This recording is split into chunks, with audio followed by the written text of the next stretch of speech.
Something that I never thought would be part of my videography is the endless search for a good on-camera monitor.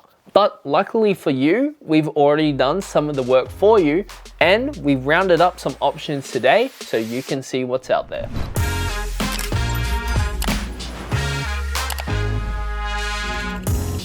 In today's video, we'll be looking over each of these monitors and quickly looking over some of their features. We'll also be answering the question, which one is for you? 5-inch monitors or 7-inch monitors?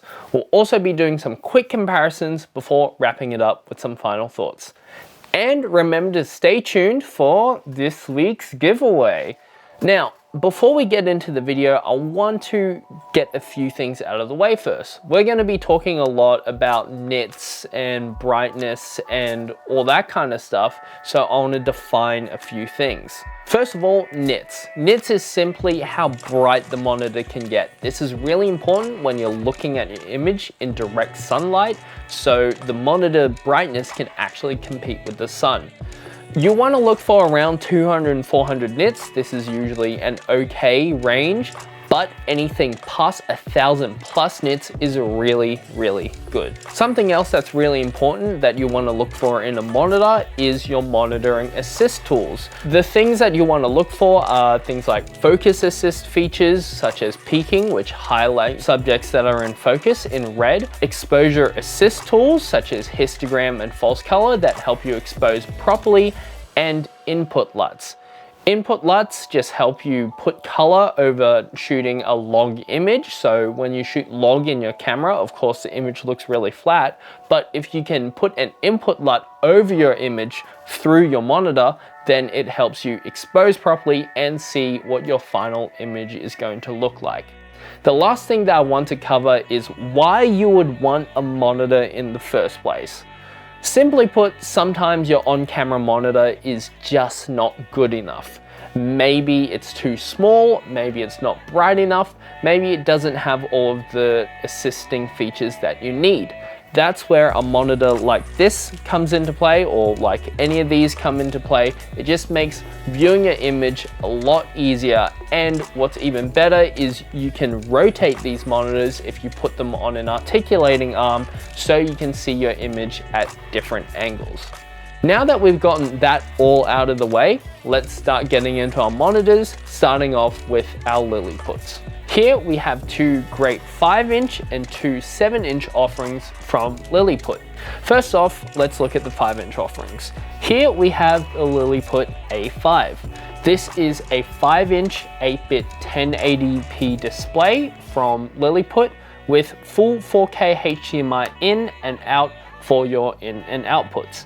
In case you're wondering why you would want a HDMI in and out, the purpose of the in is of course to take the video signal from your camera into this monitor, and then the out allows you to loop out to another device such as a second monitor or even a wireless video transmitter. In terms of what this monitor offers in terms of features, you have all of your basic monitoring assist tools such as focus peaking, histogram, markers, and all of that, all in a nice and light package. This monitor has some 1/4-inch mounting threads on the bottom, side, and top of the monitor to give you plenty of mounting options, and has a decently bright screen at 400 nits, plus an included sun hood.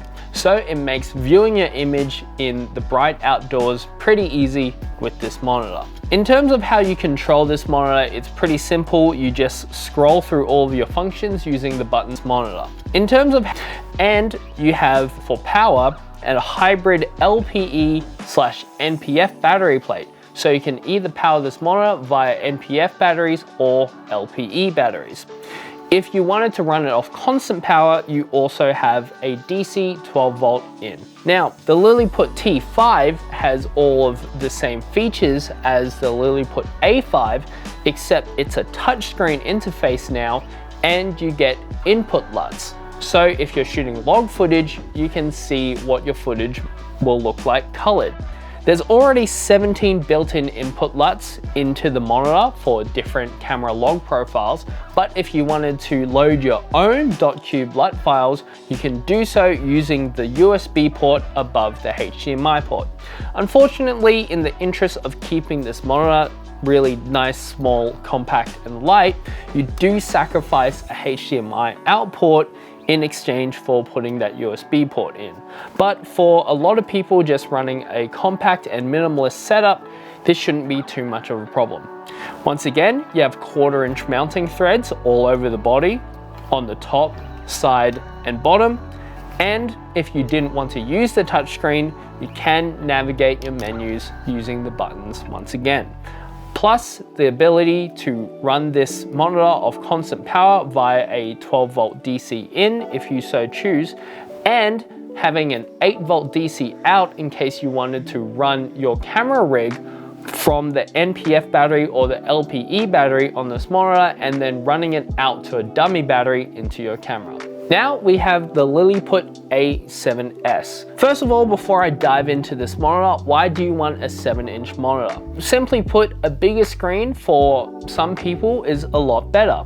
A bigger screen allows you to see your image on a bigger interface, and this is really useful for things such as focus peaking if you're an off-camera focus puller, or even giving this to a client or a director so they can review the image live while you're shooting. In terms of the features that the Liliput A7s offers, it is pretty much exactly the same as the A5, but in a bigger package, and you get this nice rubber shell for some added protection.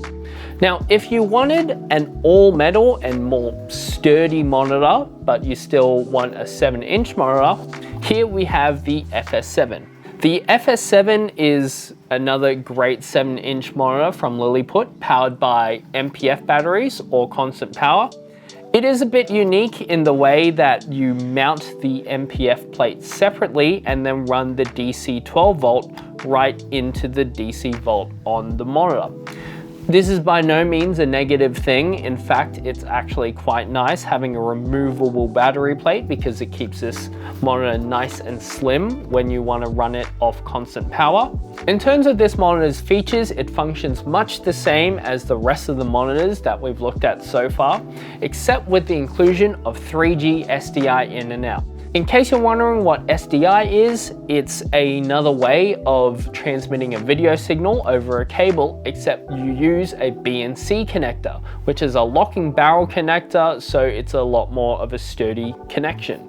These are all great budget options if you need a monitor that does everything that you need and is still compact and light as either a 5-inch or a 7-inch offering. Now let's look at the Atomos Ninja 5 and the Atomos Shinobi 5. These are two great 5-inch touchscreen 10-bit displays from Atomos, allowing you to navigate through all of their monitor assist functions such as focus peaking, false color, input LUTs, histograms, markers, and so on by using their great touchscreen interface. With a max brightness of 1000 nits, these are two very bright monitors that you'll be able to view in direct sunlight quite easily, but if you needed some added shade, you can always purchase some sun hoods that Atomos makes for both of these monitors. Both these monitors are HDR capable, meaning that you can see lighter lights and deeper blacks, and they're both powered by NPF batteries.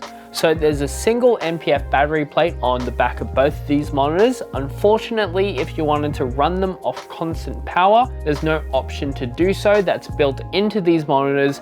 But at least with the Ninja 5, if you wanted to put in a battery eliminator, you do have this as an optional accessory from Atomos. Now, looking back at the Shinobi 5 and all of the I/O, you have a full HDMI in, a 3.5mm phones out, of course the NPF battery plate on the back, an SD card in for loading your own LUTs and some firmware, as well as a LANC remote in. You also have 1/4-inch mounting threads on the bottom and the top. If you need a really solid touchscreen monitor, this is a pretty solid option. Moving on to the Ninja 5. quickly looking at the I/O, we have HDMI in and out. We have anti-rotation 1/4 inch mounting threads on the top and the bottom, a 3.5mm phones out, and a LANC remote in. What makes this monitor unique is that it doesn't only function as a monitor, it's also a recorder. So if you had a compatible camera, you can record a clean HDMI signal into the monitor, into an SSD that you mount onto the back of the Ninja 5, into a more industry standard codec such as ProRes, DNX or H.265. This is awesome for unlocking the full potential of compatible cameras, as you can record up to 6K RAW using this monitor/recorder. And even if you didn't have a camera that you needed to unlock the full potential of, you can use this monitor as a backup record for safety. If you wanted an SDI input on this monitor/recorder, you can do so using the SDI module, which Atomos also makes as a separate accessory for this camera. We talk a little bit more about the SDI module and what shooting RAW actually means in a video that we have linked here. Now we have the Blackmagic Video Assist 3G 7-inch.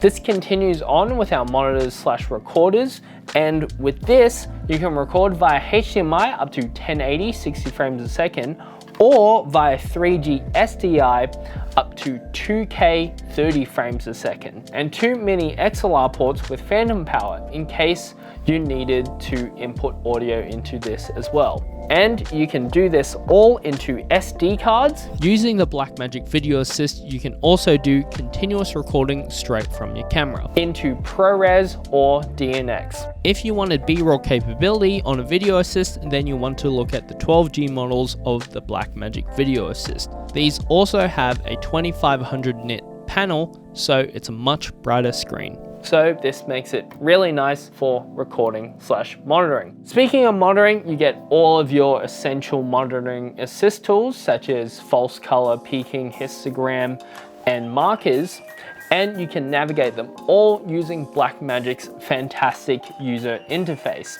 If you've already seen our Blackmagic Cinema video, then you already know how great the Blackmagic user interface is and how easy it is to use. This monitor is powered via 2 MPF batteries, or if you needed to run it off constant power, there is a DC in on the side. As I said before, there are 2 SD card slots on the side of the monitor for recording into, as well as a 3.5mm phones out, a LANC remote in, and finally a USB-C port on the bottom for firmware upgrades.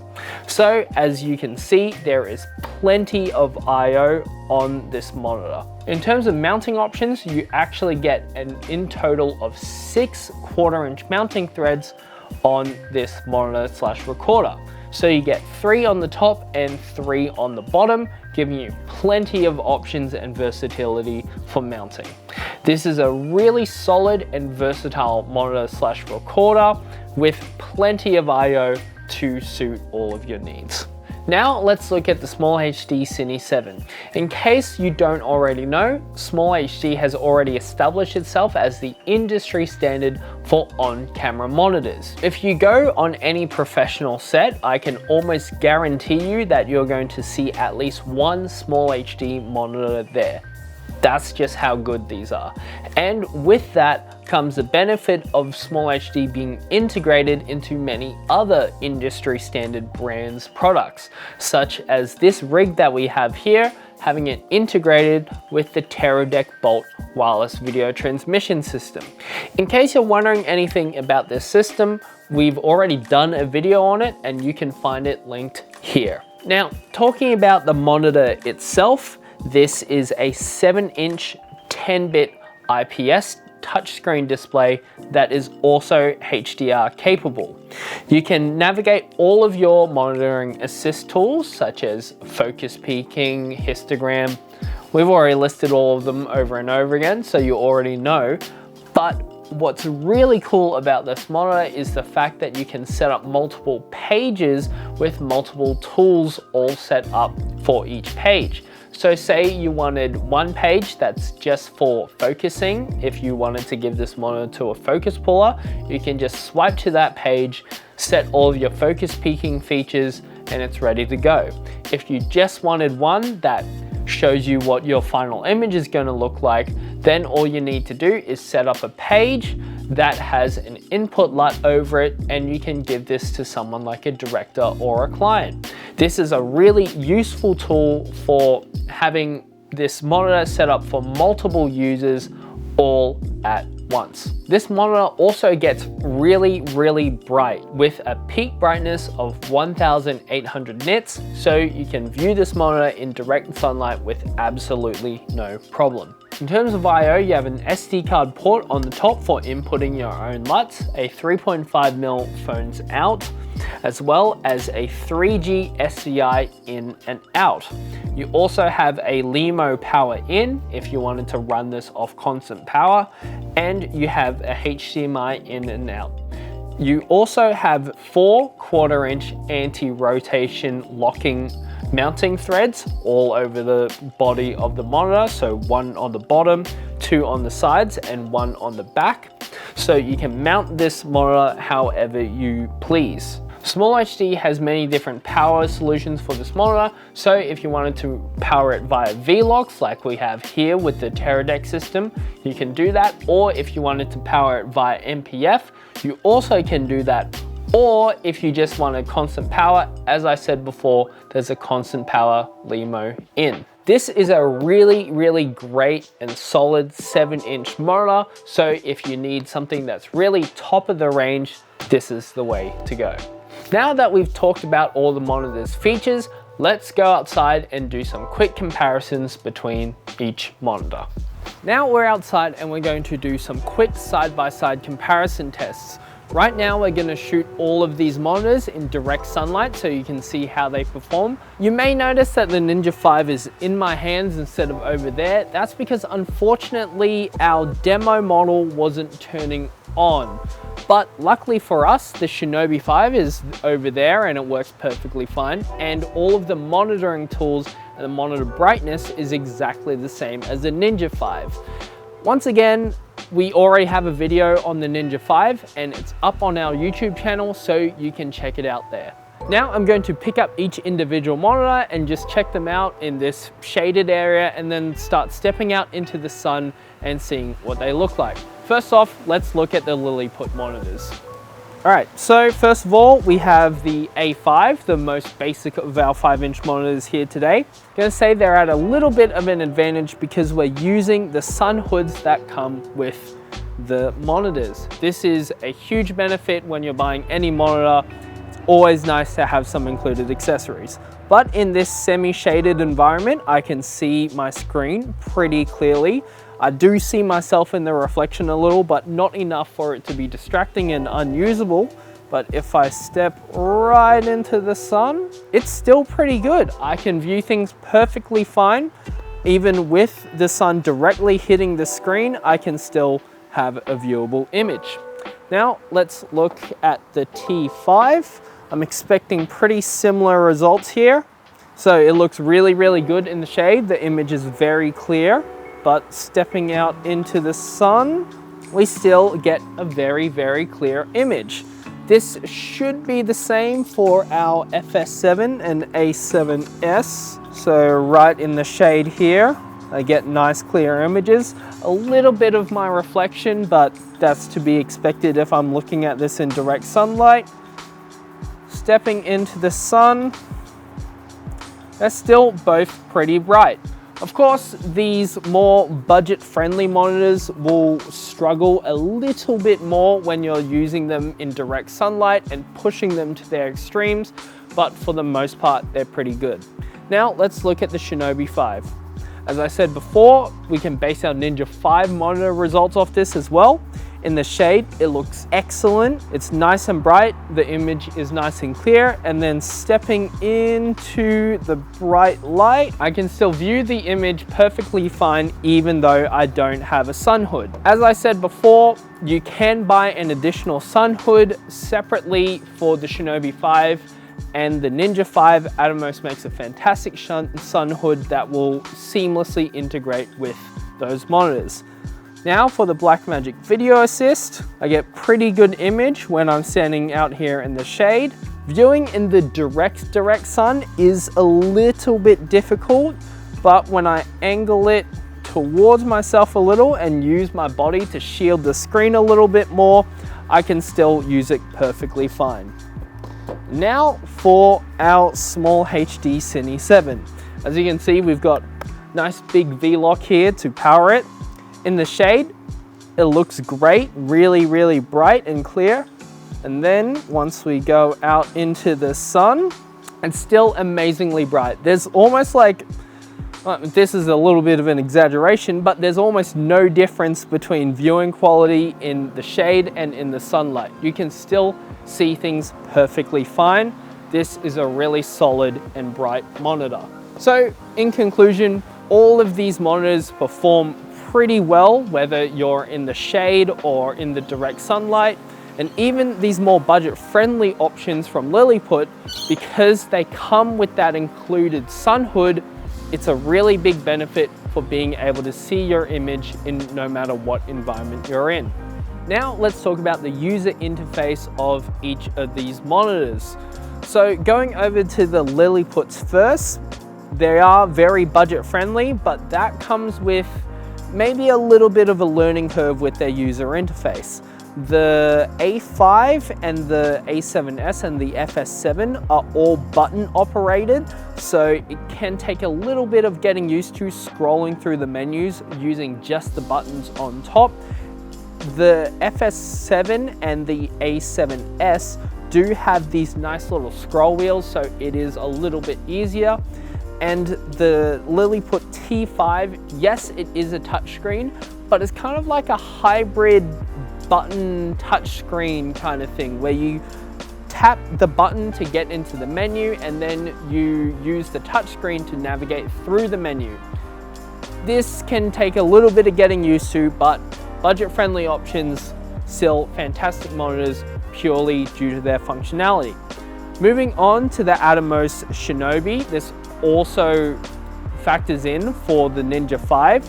Even though I keep on saying that Atomos has a fantastic user interface, there's a lot going on there, so it may take some getting used to. Once you figure out where everything is, it's really good. You can navigate it pretty quickly, but figuring out will take a little bit of time. Blackmagic, always great menus, very simply laid out. You can pick it up and pretty much figure out where everything is within a few minutes. Really like the Blackmagic menus.